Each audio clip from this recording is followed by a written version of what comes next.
అందరికీ నమస్తే, welcome to my channel. మీరు థంబ్నెయిల్ చూసి వస్తే ఐఫోన్ కనుక మీరు కొంటే, అంటే మీ దగ్గర కొత్త ఐఫోన్ ఉన్నా లేకపోతే కొత్త ఐఫోన్స్ కొన్నా, ఆల్రెడీ ఐఫోన్స్ వాడుతున్నా, మీరు కనుక బ్యాటరీని నాలాగా పాడు చేసుకోకుండా ఎలా బాగా ఉంచుకోవాలో నేను కొన్ని టిప్స్ చెప్తా. ఈ ఐఫోన్ XR ఇది, దీని బ్యాటరీ ఆల్రెడీ దొబ్బింది.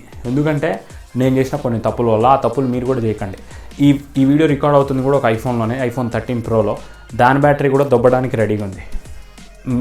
మేజర్గా అందరు చేసే తప్పులు నేను వాళ్ళకి చెప్తా. ఆ తప్పులు మీరు కనుక రెక్టిఫై చేసుకుంటే అట్లీస్ట్ 1 year అన్న మీ బ్యాటరీ హెల్త్ బాగుంటుంది. ఫస్ట్ మీరు ఐఫోన్ కొన్నాక మీ బ్యాటరీ హెల్త్ అనేది 100% ఉండాలి. అది చూసి తీసుకోండి. 100% ఉన్నప్పుడు మీరు దాన్ని 80% వరకు కనుక తీసుకొస్తే, వన్స్ 80 కంటే డౌన్ అయిందంటే మాత్రం మీ బ్యాటరీ దొబ్బినట్టే. అండ్ మీకు 2-3 అవర్స్లోనే బ్యాటరీ అనేది మొత్తం డౌన్ అవుతుంది. సో మీరు 80 నుంచి 90%, అంటే ఒక 90% వరకు, ఒక మినిమం 3 years వాడినా కూడా 90% వరకు వచ్చే టిప్స్ నేను చెప్తా. ఫస్ట్ టిప్ వచ్చేసరికి, మీరు ఐఫోన్ కొన్నప్పుడు రకరకాల ఛార్జెస్ ఉంటాయి. 500కి వస్తాయి, 200కి వస్తాయి, లేకపోతే ఆల్రెడీ మన ఇంట్లో ఛార్జెస్ ఏమైనా ఉంటాయి, ఆ ఛార్జెస్ పెట్టి మనం ఛార్జింగ్ చేస్తాం. అస్సలు చేయొద్దు. ఐఫోన్ ₹1,00,000 పెట్టి కొన్నప్పుడు 2,000 పెట్టి అడాప్టర్ కొనలేరా? యాపిల్ అడాప్టర్ 20 watts ఉంటుంది. నేను మీకు లింక్ డిస్క్రిప్షన్లో ఇస్తా. అదే కొనుక్కోండి. మీరు ఏ ఐఫోన్ కొన్నా కానీ ఆ అడాప్టరే కొనుక్కొని ఛార్జ్ చేయండి. వేరే ఏ బ్రాండెడ్కి వెళ్ళకండి. 80% వరకు ఫాస్ట్గా ఛార్జ్ చేసి తర్వాత 20% చాలా స్లోగా ఎక్కిస్తుంది. వేరే ఏ బ్రాండెడ్ ఛార్జర్ అలా చేయదు.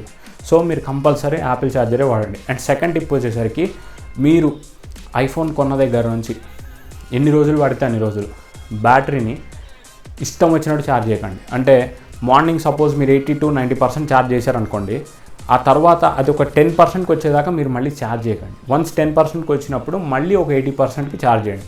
సో మీరు ఒక రోజులో 2 times ఛార్జింగ్ పెడతారు. అంతకు మించి కనుక మీరు ఎక్కువ పెడితే, ఒక రోజులో 3 నుంచి 4 సార్లు కనుక మీరు పిన్ను తీసి పిన్ను పెడుతుంటే బ్యాటరీ అనేది ఖచ్చితంగా పోతుంది. అండ్ నెక్స్ట్ టిప్ వచ్చేసరికి, మీరు ఐఫోన్ కొన్నప్పుడు బ్యాటరీ బ్యాకప్స్ అని దొరుకుతాయి.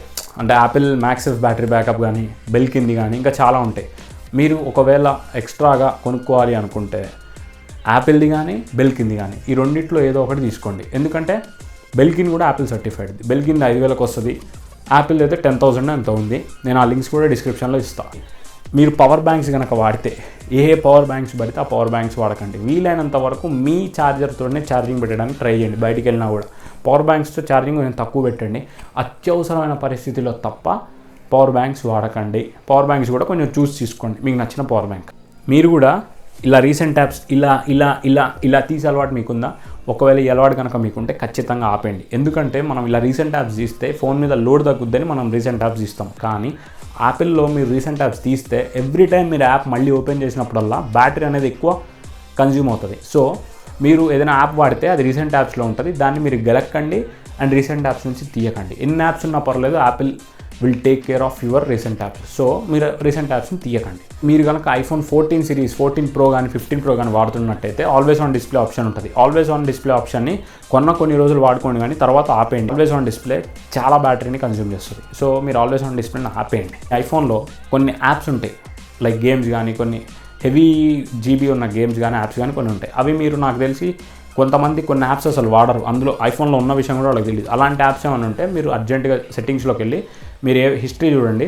ఏ యాప్స్ అయితే మీరు తక్కువ వాడుతున్నారో, లేదంటే అసలు వాడట్లేదో యాప్స్ని డిలీట్ చేయండి. ఎందుకంటే ఎంత తక్కువ యాప్స్ ఉంటే అంత బ్యాటరీ అనేది అంత తొందరగా కన్జ్యూమ్ కాదు. నేను చెప్పిన ఈ టిప్స్ అన్ని కనుక మీరు పాటిస్తే ఖచ్చితంగా మీరు వాడే వాడకం కన్నా కూడా ఒక 7 to 8 months, లేకపోతే ఒక 1 year అన్న మీ బ్యాటరీ అనేది ఎక్కువ వస్తుంది. లేకపోతే నా ఫోన్ లాగే మీ ఫోన్ కూడా చచ్చిపోద్ది. సో మీకు కనుక ఈ టిప్స్ ఆల్రెడీ తెలిస్తే ఒక లైక్ వేసుకోండి. తెలియకపోతే మన ఛానల్ని సబ్స్క్రైబ్ చేసుకోండి. బాయ్. చాలు చాలు చాలు, ఈ మాత్రం చాలు.